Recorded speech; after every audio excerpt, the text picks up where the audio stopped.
이 시간 예배의 자리에 나오신 여러분을 축복합니다.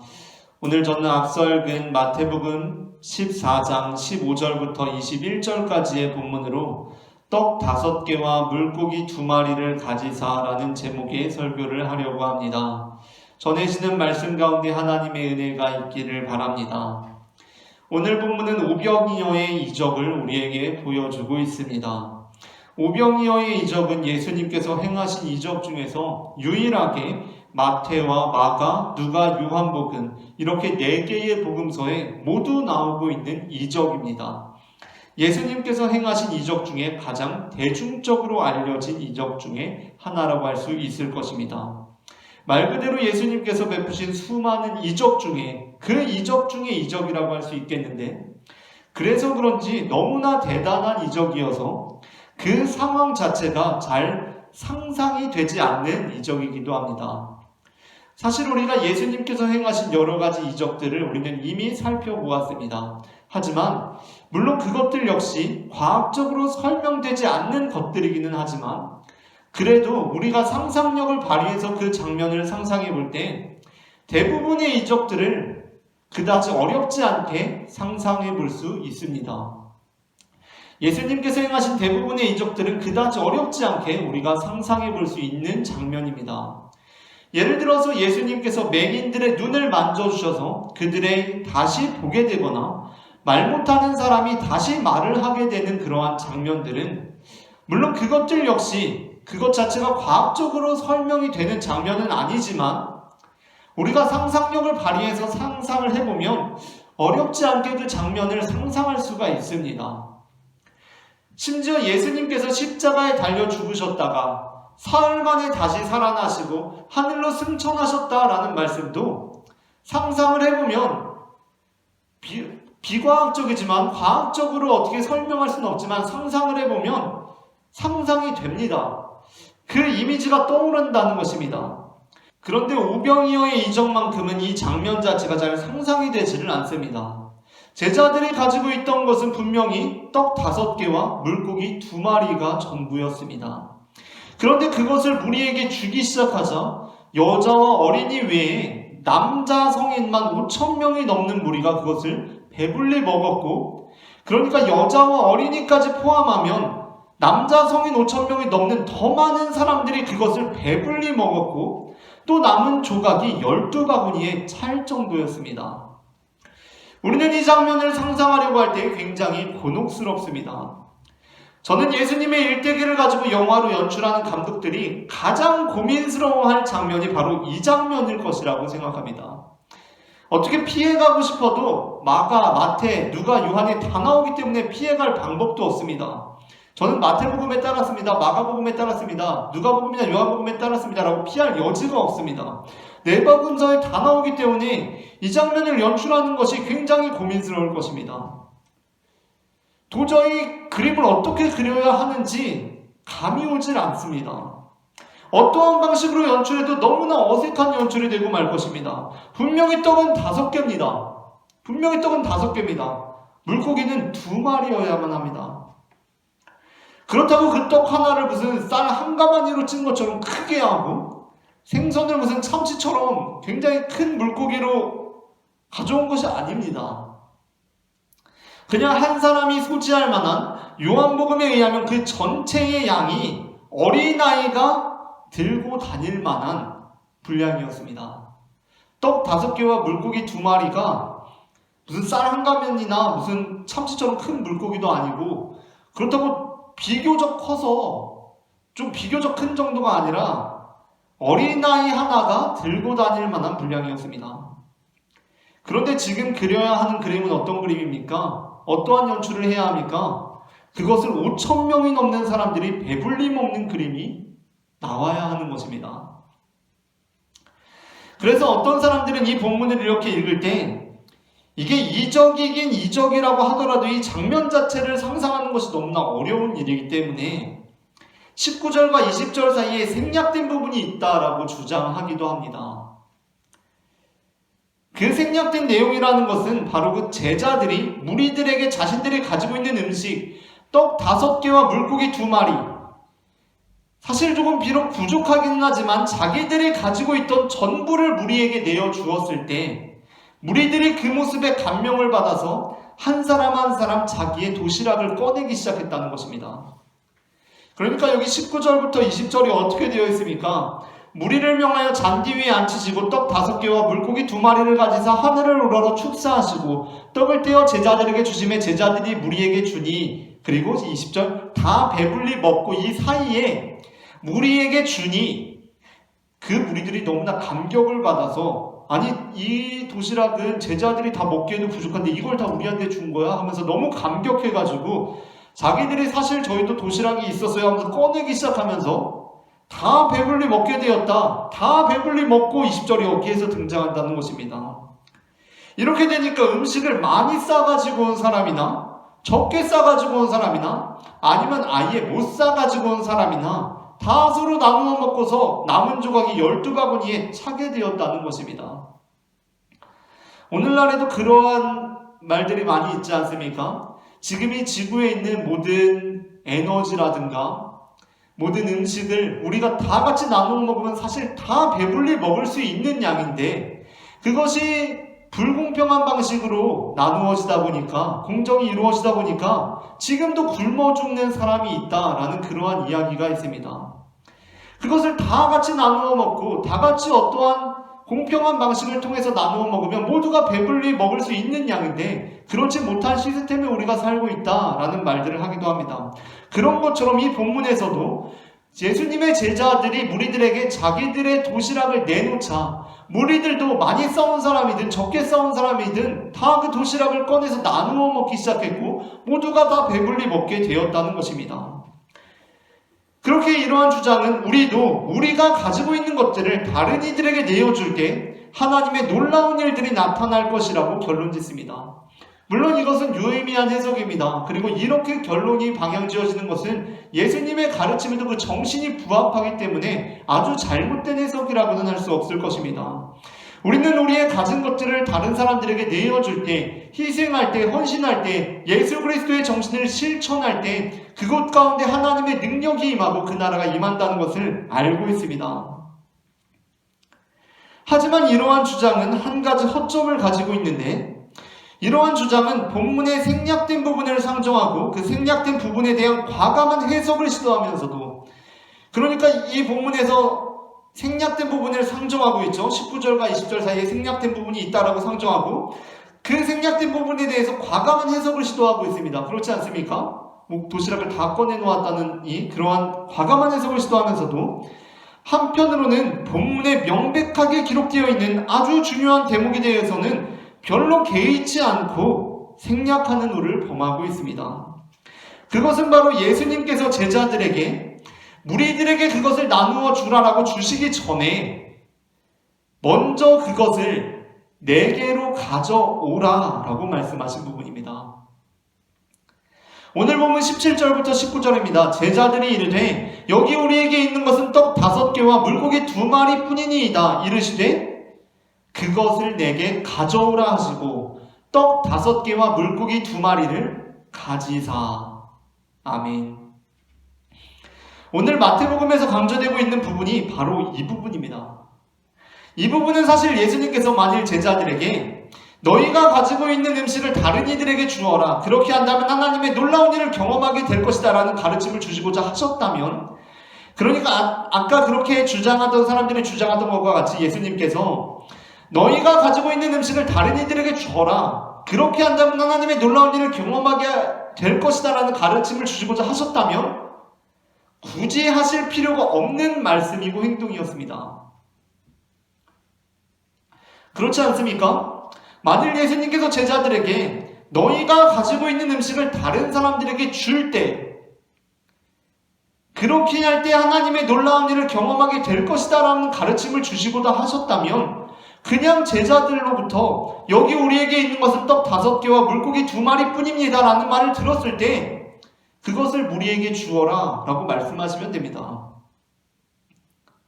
그리고 제자들이 무리에게 주면 됩니다. 그리고 거기에서 발생하게 되는 놀라운 일을 경험하게 하면 됩니다. 그런데 예수님께서는 그렇게 하지 않으셨습니다. 예수님께서는 굳이 그것을 내게로 가져오라고 하십니다. 굳이 그것을 자기에게 가져오라고 하십니다. 사실 이러한 예수님의 요구는 제자들의 입장에서 볼 때, 그러니까 앞으로 무슨 일이 벌어질지 잘 모르는 사람들의 상황에서 볼 때 조금 당혹스러운 요구입니다. 당혹스러운 이유는 이렇습니다. 첫째, 만일 예수님께서 앞서 16절에서 말씀하셨던 것처럼 너희가 우리에게 먹을 것을 주라 라는 그 생각에 기반하고 있는 것처럼 그에 대한 생각의 변화가 없으시다면 앞서 얘기했던 것처럼 그냥 그것을 우리에게 줘라 라고 하시면 됩니다. 그러니까 앞선 생각에서 너희가 먹을 것을 주라라고 16절에서 말씀하시지 않습니까? 그 생각에 변화가 없으시다면 그냥 그걸 우리들에게 줘라라고 말씀하시면 됩니다. 다음으로 제자들이 17절에서 너희가 줘라라고 하니까 제자들이 우리에게 있는 것은 떡 5개와 물고기 2마리 뿐입니다 라고 대답합니다. 이 말을 듣고 예수님께서 생각이 바뀌셨다면 먹을 것이 너무 없네. 그러면 진짜 우리들을 돌려보내고 우리나 먹어야겠다라고 생각이 바뀌신 거라면, 그렇다면 예수님께서 어떻게 얘기하시면 됩니까?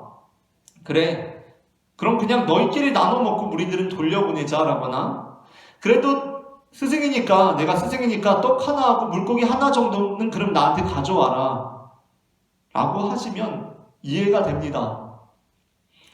첫 번째, 두 번째 가능성이 다 이해가 됩니다.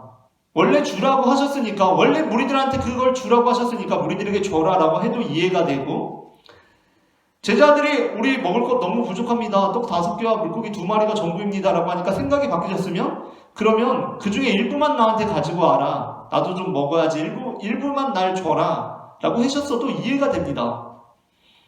그런데 예수님께서 뭐라고 말씀하십니까? 무리들에게 주라는 것도 아니고 나도 먹게 조금 달라는 것도 아니고 다 가져오라고 하십니다. 여기서 마태복음이 우리에게 드러내고 있는 것은 무엇입니까? 그것은 그 떡 5개와 물고기 2마리가 그 제자들이 가지고 있던 먹을 것을 그들의 놀라운 봉사의 정신으로다가 무리들에게 전달했을 때 하나님의 놀라운 일이 벌어졌다라는 것이 아닙니다. 마태복음이 우리에게 드러내고 있는 것은 그 제자들이 무리들에게 그 떡 5개와 물고기 2마리를 주었을 때 놀라운 일이 벌어졌다라는 것이 아닙니다. 오히려 마태복음은 그 방향 자체를 다른 복음서들보다 명확하게 제시하고 있습니다. 다른 복음서도 다 동일하지만 마태복음은 더 명확하게 제시하고 있습니다. 능력은 그 음식이 제자들로부터 무리들에게 전달될 때 나타나는 것이 아니라 그 음식이 제자들로부터 예수님께 전달될 때 나타났다는 것입니다. 열왕기상 17장에는 예언자 엘리야가 사르밧 과부에게 행한 놀라운 일이 기록되어 있습니다. 열왕기상 17장의 8절부터 9절에 보게 되면 하나님께서 엘리야에게 사르밧이라는 곳에 가서 과부로부터 음식을 얻어먹으라는 말씀을 하십니다. 열왕기상 17장 8절부터 9절입니다. 여호와의 말씀이 엘리야에게 임하여 이르시되 너는 일어나 시돈에 속한 사르밧으로 가서 거기 머물라. 내가 그곳 과부에게 명령하여 내게 음식을 주게 하였느니라. 그래서 엘리야는 음식을 얻어먹기 위해 사르밧으로 갑니다. 그리고 그곳에 사는 과부를 만나게 됩니다. 엘리야는 하나님으로부터 그곳에 사는 과부로부터 음식을 얻게 되리라 라는 말씀을 들었기 때문에 그 과부에게 물과 떡을 달라고 요청합니다. 그런데 그 당시가 어떠한 상황이었냐면 하나님께서 이스라엘 민족의 죄로 인하여 엘리야를 통해 수년 동안의 가뭄을 선포해 놓은 상황이었습니다. 더 구체적으로는 그 당시 아합 왕과 이세벨 왕비의 죄로 인해서 엘리야를 통해 수년 동안의 가뭄을 선포해 놓은 상황이었습니다. 가뭄이 지속되고 있는 상황입니다. 시냇물이 말라버릴 정도로 가뭄이 지속되고 있었습니다. 그러니 힘없는 과부에게 먹을 것과 마실 것이 풍족할 리가 없습니다. 그러한 상황 속에서 과부로부터 돌아오는 대답은 12절에 처참하게 담겨 있습니다. 그가 이르되, 엘리야가 물을 달라고 요청하니까 그가 이르되, 그리고 떡을 달라고 요청하니까 그가 이르되, 당신의 하나님 여호와께서 살아계심을 두고 맹세하노니 나는 떡이 없고 다만 통에 가루 한 움큼과 병에 기름 조금뿐이라. 내가 나뭇가지 둘을 주어다가 나와 내 아들을 위하여 음식을 만들어 먹고 그 후에는 죽으리라. 당시의 처참한 상황이 담겨있는 과부의 말입니다. 사르밧 과부의 상황은 마치 사람은 12명, 아니 예수님까지 13명인데 먹을 것이라고는 어린아이 하나가 먹을 만한 떡 5개와 물고기 2마리인 상황보다도 그것과는 비교가 안 될 정도로 더 절망적인 상황이었습니다. 그런데 그에 대한 엘리야의 대답이 충격적입니다. 엘리야가 어떻게 대답합니까? 지금 이 과부가 우리 떡도 없고 지금 가루 한 움큼하고 병에 기름 조금 있는데 이걸로 나와 내 아들을 위해서 음식을 만들어 먹으려고 합니다. 그리고 나서는 우리가 죽을지도 모릅니다. 굶어 죽을지도 모릅니다. 라고 말을 하는데 엘리야가 어떻게 대답합니까? 13절입니다. 엘리야가 그에게 이르되 두려워하지 말고 가서 내 말대로 하려니와 먼저 그것으로 나를 위하여 작은 떡 1개를 만들어 내게로 가져오고 그 후에 너와 내 아들을 위하여 만들라. 지금 엘리야가 사르밧 과부의 말을 제대로 들은 것이 맞습니까? 아니, 제대로 들었다면 어떻게 이렇게 말을 할 수 있습니까? 사르밧 과부가 뭐라고 했습니까? 지금 먹을 것이 없어서 마지막으로 아들과 함께 음식을 만들어 먹고 진짜 죽어버리겠다는 건지 아니면 죽을 날만 기다려야 한다는 건지 어쨌든 그런 절망적인 이야기를 했는데 엘리야의 대답이 무엇입니까? 그건 뭐 두려워하지 말고 그대로 진행해도 될 만한 일인데 일단은 음식을 만들어서 나한테 가져오라는 것입니다. 과부의 입장에서는 너무나 가혹한 말입니다. 듣고 분개할 만한 말입니다. 그런데 엘리야가 그렇게 말을 하고 그렇게 요구하는 이유가 있습니다. 그 이유가 무엇입니까? 14절에 이어집니다. 13절부터 14절을 이어서 읽겠습니다. 엘리야가 그에게 이르되 두려워하지 말고 가서 내 말대로 하려니와 먼저 그것으로 나를 위하여 작은 떡 1개를 만들어 내게로 가져오고 그 후에 너와 내 아들을 위하여 만들라. 이스라엘의 하나님 여호와의 말씀이다. 여호와가 비를 지면에 내리는 날까지 그 통에 가루가 떨어지지 아니하고 그 병에 기름이 없어지지 아니하리라 하셨느니라. 아멘. 사실 열왕기상 17장의 앞선 본문에는 하나님께서 그 과부가 너에게 음식을 제공할 때 그 과부의 가루통에 가루가 떨어지지 않고 그 기름병에 기름이 없어지지 아니하리라 라고 약속해 주신 말씀이 없습니다. 그냥 하나님께서는 엘리야에게 네가 사르밧에 가면 그곳 과부가 너에게 음식을 줄 것이라고만 말씀하셨습니다. 그러나 엘리야는 주저없이 이렇게 약속의 말씀을 선포합니다. 그가 알고 있는 하나님, 그가 믿고 있는 하나님 신앙의 근거에서 그는 이렇게 선포합니다. 너에게 있는 그 음식을 내게로 가져오면 하나님의 놀라운 일을 보게 될 것이다 라고 말합니다. 오늘 마태복음에서 전해주고 있는 메시지 역시 이것입니다. 예수님께서는 지금 우리에게 너희 가진 것을 우리에게 주라, 하나님의 놀라운 일을 보게 될 것이다 라고 말씀하고 계신 것이 아닙니다.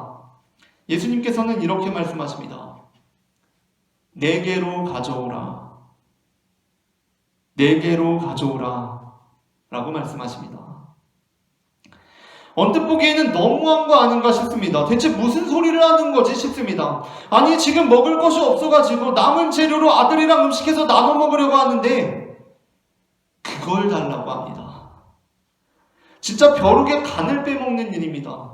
장정 12이서 피곤하고 배고플 때 떡 5개랑 물고기 2마리 넣고서 이걸 어떻게 나눠 먹어야 되나, 개수도 애매한데 하고 고민하고 있는데 그걸 가져오라고 합니다.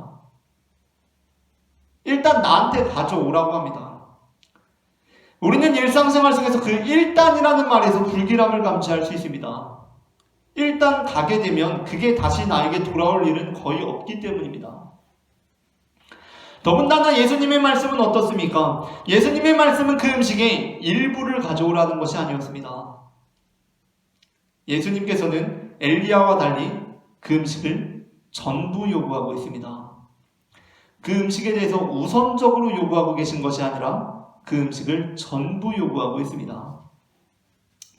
가진 것 중에 떡 하나, 물고기 하나도 아니고 다 가져오라고 하십니다. 왜 그러시는 것입니까? 예수님께서 아무리 능력자라고 하셔도 아무래도 떡 하나랑 물고기 하나로는 5,000명의 무리를 먹이시기에는 부족해서 다 가져오라고 하신 것입니까?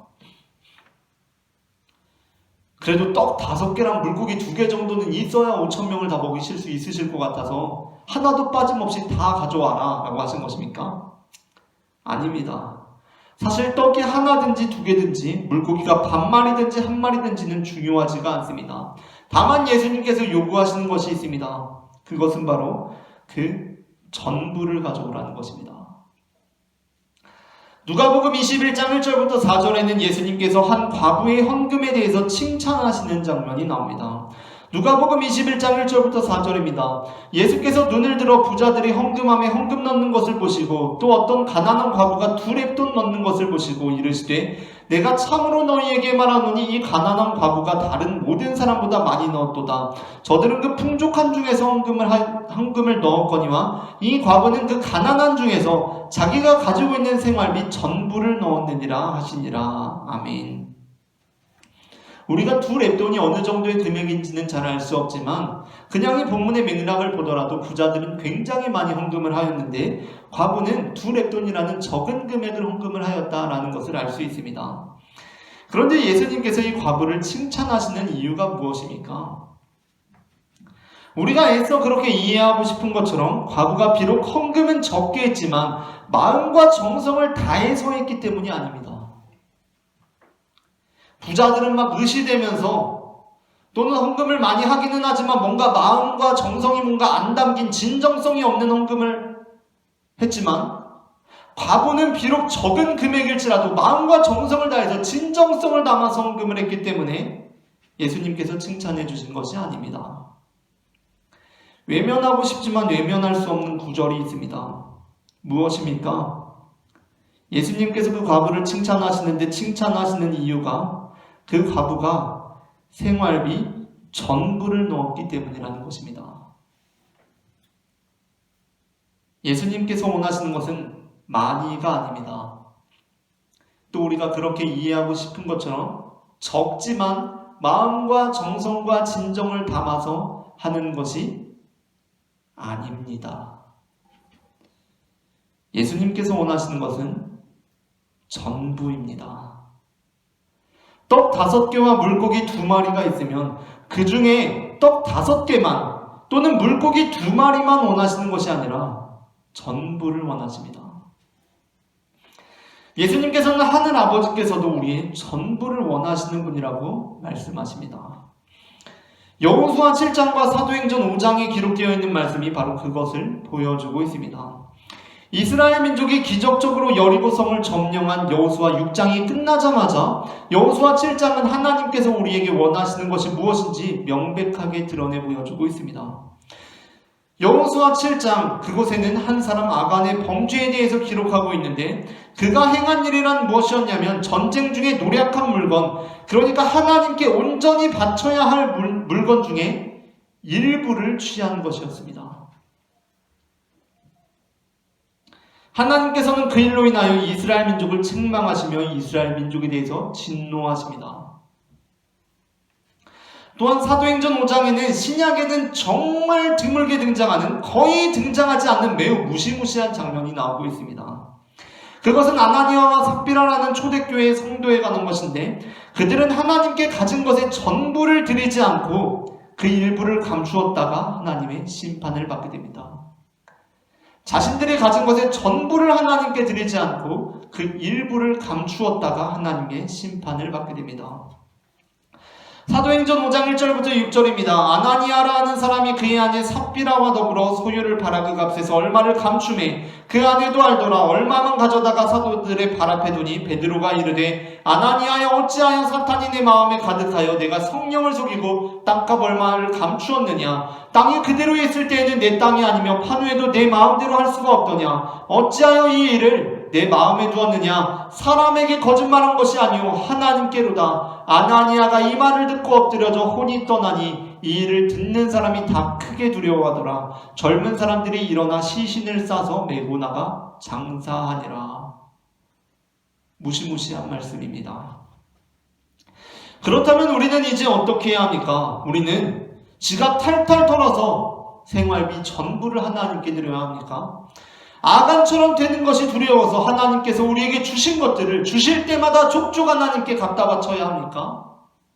아나니아와 삽비라처럼 우리 가진 모든 부동산을 팔아서 그 전부를 하나님께 드려야 합니까? 물론 우리는 제자들이 예수님께 떡 5개와 물고기 2마리를 남김없이 전부 드린 것처럼 우리도 하나님께 우리의 전부를 드려야 합니다. 그러나 그렇다고 해서 제자들이 떡 5개와 물고기 2마리를 예수님께 전부 드린 것이나 또한 아간이 하나님의 물건 중 일부를 취하여 하나님의 진노를 당한 것, 그리고 아나니아와 삽비라가 소유를 팔아 남긴 얼마를 감춘 것이 우리가 가지고 있는 모든 것이나 우리가 가지고 있는 모든 소유를 다 교회에 헌금해야 한다는 것은 아닙니다. 우리는 오히려 그렇게 메시지를 전하는 자들을 경계해야 합니다. 오늘 본문이 말하고 있는 것, 그리고 성경이 말하고 있는 것, 예수님께서 성경 말씀들을 통해서 우리에게 주시고 있는 것은 너희의 가진 전부를 다 하나님께 드려라 라는 것인데, 그것이 반드시 교회에 갖다가 바치라는 것이 아니라는 것입니다. 우리는 생활하기 위해서 우리의 모든 것을 헌금할 수 없습니다. 모든 것을 다 교회에 헌금할 수 없습니다. 우리가 사용해야 할 돈이 필요합니다. 하지만 우리의 일부를 하나님께 드리는 행위가 곧 하나님께 우리의 전부가 섞여 있다는 고백적인 행위가 되어야 한다는 것입니다. 우리가 하나님께 우리의 것을 드리는 것, 이것이 과연 어떠한 의미를 담아야 하는가? 그것은 곧 우리가 우리의 모든 것이 하나님께 속해 있다라는 고백적 행위로서 우리는 하나님께 우리의 것들을 드린다는 것입니다. 우리는 교회에 우리 가진 것의 일부를 드릴 수밖에 없습니다. 그러나 그 일부를 드리는 행위가 어떠한 행위입니까? 하나님께서 나를 잘되게 해주시고 나를 보호해 주시는 데 대해서 지불하는 비용으로서 일부를 드리는 것입니까? 그래서 그 일부는 하나님께 드리고 그 일부에 해당하지 않는 다른 것들, 다른 물질들, 다른 시간들은 그냥 내 마음대로 사용하는 것입니까? 그것이 아닙니다. 우리는 우리의 모든 것이 주님께 속해 있다는 고백으로서 하나님께 우리의 일부를 드립니다. 그리스도인들이 하나님을 고백하는 여러 가지 표현들이 있지만 그중 대표적인 것이 하나님을 유일하신 분으로 표현하는 것입니다. 사실 우리는 유일하신 하나님을 믿는 사람들은 아닙니다. 기독교는 유일하신 하나님을 믿는 사람들이 아닙니다. 기독교는 유일하신 하나님을 믿는 유대교로부터 유일하지 않는 하나님을 고백함으로써 시작되었습니다. 그것이 바로 삼위일체 하나님입니다. 그러나 우리는 여전히 우리가 신앙생활하면서 자주 하나님은 유일하시다고 고백합니다. 그 의미가 무엇입니까? 정말 문자 그대로 하나님께서 유일하셔서 우리가 그렇게 고백하는 것이 아닙니다. 우리가 그렇게 표현하는 것은 그분이 우리의 전부라는 표현입니다. 유일하다는 표현은 그러한 의미를 담고 있습니다. 사실 어떠한 사람도 유일하지는 않습니다. 저도 유일하죠. 우리 모든 사람들이 유일한 사람들입니다. 당연히 모든 존재가 유일합니다. 그런데 어느 날 누군가 나에게 찾아와서 너는 나에게 유일한 존재야 라고 말한다면 그 말은 무슨 말입니까? 그 말에 대해서 그럼 내가 유일하지 유일해? 라고 대답해야 합니까? 아닙니다. 그 말은 나에게 감동을 주는 말입니다. 왜냐하면 그가 나에게 유일한 존재라고 말해준 것은 내가 그에게 모든 것이고 전부라는 의미를 담고 있기 때문입니다. 하나님께서는 우리에게 전부를 주셨습니다. 그래서 우리도 하나님께 전부를 드려야만 그 관계가 이루어질 수 있다라고 예수님께서는 말씀하십니다. 비록 우리는 현실적인 문제로 하나님께 우리 소득의 10의 1조밖에 드리지는 못합니다. 물론 10의 1조를 드리는 것, 10분의 1을 드리는 것도 엄청난 믿음입니다. 엄청난 신앙입니다. 하지만 모든 것을 드리는 것과 비교해 볼 때는 상대적으로 적은 10분의 1만을 드립니다. 우리는 우리 시간의 일부분을 주님께 드립니다. 그런데 어느 날 예수님께서 우리에게 이렇게 물으십니다. 네가 가진 소유가 모두 나의 것이냐? 네 시간이, 너의 삶이 모두 나를 향하고 있는 것이냐? 라고 질문하셨을 때 그때 우리는 어떻게 대답하시겠습니까? 예수님, 지난번에 11조 냈잖아요. 뭘 더 바라세요? 라고 대답하시겠습니까? 지난번에 예배 드렸잖아요. 떡 하나랑 물고기 한 마리 정도는 좀 제 주머니에 남겨주세요. 라고 말씀하시겠습니까? 그렇지 않습니다. 우리는 어떻게 말합니까? 주님, 지난번 제가 주님께 드린 그 물질에 제 고백이 담겨 있습니다. 제가 지난번 드린 그 예배에 제 고백이 담겨 있습니다. 제가 주님께 비록 일부밖에 드리지 못하지만 이 일부에 제 모든 것이 주님께 향하여 있다는 제 고백이 담겨 있습니다. 그렇습니다, 주님. 제 모든 삶이 바로 주님의 것입니다. 라고 우리는 고백하는 사람들이라는 것입니다. 그리고 우리는 그 가운데 하나님의 놀라운 일이 벌어지리라고 믿는 사람들입니다. 이처럼 하나님께서는 우리가 우리의 전부를 드릴 때 놀라운 일을 일으키시는 분임을 저는 마태복음 14장 15절부터 21절 말씀을 근거로 고백합니다. 오늘 전해진 말씀 가운데 하나님의 은혜가 임했기를 바랍니다.